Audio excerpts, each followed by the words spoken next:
मी तेजू स्वागत करते तुमचं आपल्या आणखीन एका नवीन व्लॉगमध्ये। तर आज खूप दिवसांनी व्लॉग येतोय आणि व्लॉग न येण्याचं कारण पण तसंच होतं, ते काही कारणास्तव नाही व्लॉग म्हणजे अपलोड करायला जमलंच नाही। तर आता इथून पुढे आपले कंटिन्यू व्लॉग येत राहतील।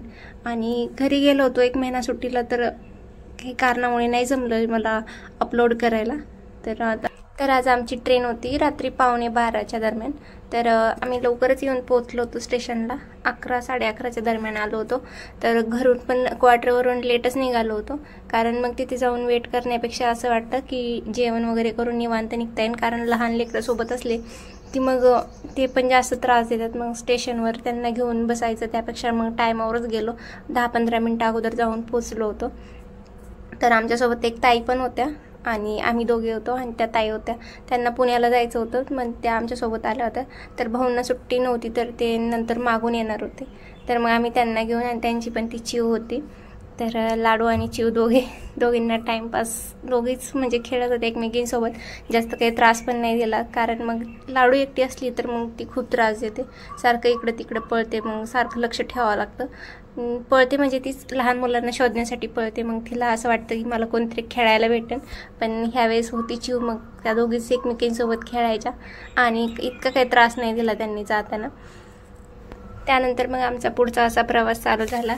तर नाईटला आम्ही 11:15ला बसलो, त्यानंतर आम्ही मग आराम केला, झोपून घेतलं। त्यानंतर मग दुसऱ्या दिवशी सकाळी उठल्याच्या नंतर मग ब्रेकफास्ट वगैरे केला।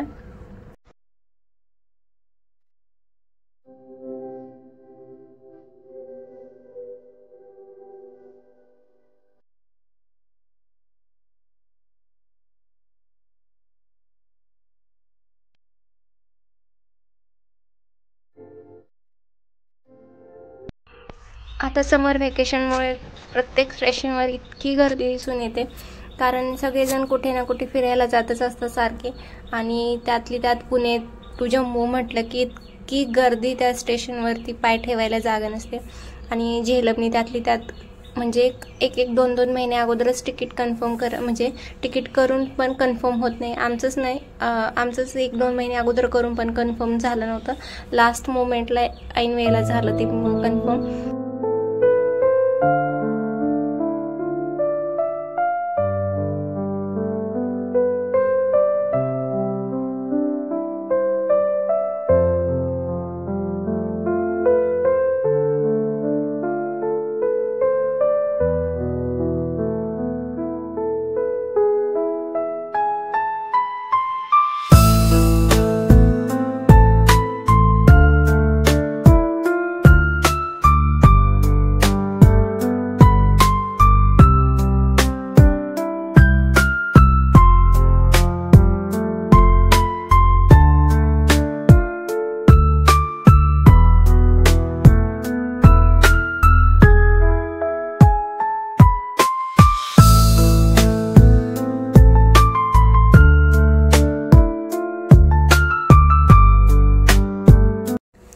दोन दिवसाचा प्रवास म्हटलं की मुलं थकून जातात लहान बाळ असल्यावर। तर ह्यांचा दोघींचा एन्जॉय चालला होता मस्त। आम्ही तर खूप थकल्यासारखं वाटत होतं, आम्ही तिघे गपचूप पडलेलो होतो, बसलेलो होतो, पण ह्या दोघींचा धिंगा मस्त चालूच होती। तर हे महाराष्ट्राच्या बॉर्डरवरती आल्याच्या नंतर हे एक डोंगर आहे, त्यावर असं थंब दिसते पहा, तर हे महाराष्ट्राचीच बॉर्डर आहे। तर महाराष्ट्रातील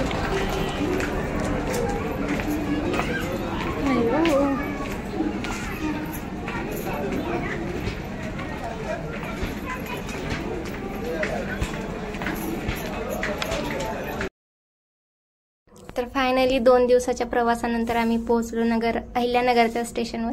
तर तिथे आम्हाला न्यायला आले होते मामा, म्हणजे माझे सासरे आणि भाऊजी। तर आम्ही उतरलो आणि मग गाडी पार्किंग केली होती, तिकडे सगळं सामान घेऊन गेलो। तर मग गरमी पण खूप होती, कडक ऊन होतं, तर मग थंड काहीतरी प्यावं म्हटलं, तर ऊसाचा ज्यूस प्यायला थांबलो।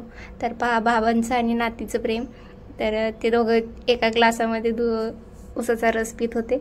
आणि ती म्हणजे खूप दिवसानंतर पाहिल्यानंतर तिची रिॲक्शन पण खूप छान होती, पण ती कॅमेऱ्यामध्ये कॅप्चर करायला म्हणजे जमलंच नाही, कारण सामान भरपूर होतं आमच्याजवळ। तर मग मोबाईल कसा पकडायचा, तर गर्दी होती स्टेशनवर, त्यामुळे मग शूट नाही करता आलं।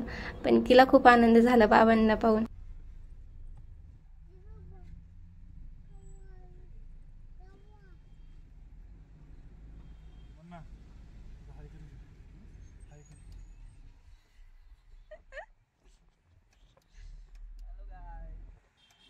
चला तर मग भेटूया नेक्स्ट व्हिडिओमध्ये, आणि व्हिडिओ आवडला असेल तर नक्की सबस्क्राईब करा. व्हिडिओ पाहिल्याबद्दल सर्वांचे मनपूर्वक आभार. धन्यवाद.